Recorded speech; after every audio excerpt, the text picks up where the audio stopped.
So I needed to do a test run for figuring out how long each of the pieces for the pantograph needed to be to enable me to get the kind of size movement that I need.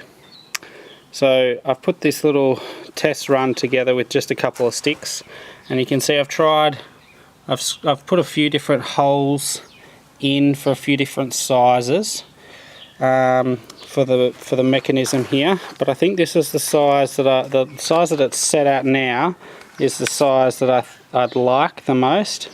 So as you can see, that moves right down. This stick at the back here, just here, that refers to just the floor or the base where that it's screwed down to, and then this pivot point here will be screwed essentially to that base, but at the moment it's just screwed to the table to represent the same. So you can see the kind of movement that you can get from the mechanism.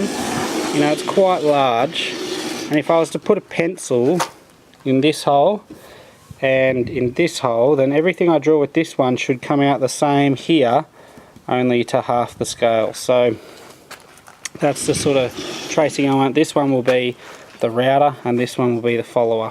Okay, so you know, that's the sort of mechanism it's going to do, and you can see the range of movement that I have there.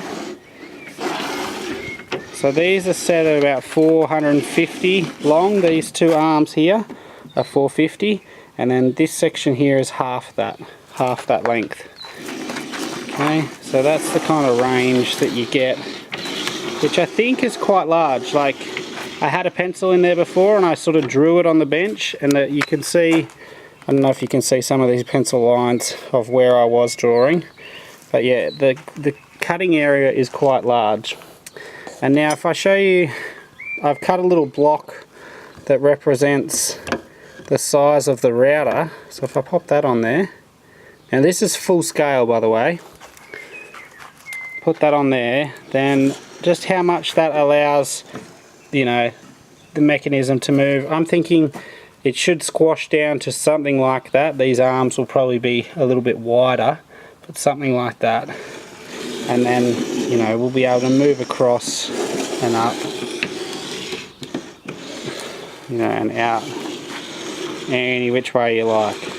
Without, I mean, it's only when they start to squash down even further where it starts to hit the router, and that's going to stop the movement. But it's quite large, and I think I'm pretty happy with that size. So I think that's the size I'm going to start drawing up my model, my 3D model with.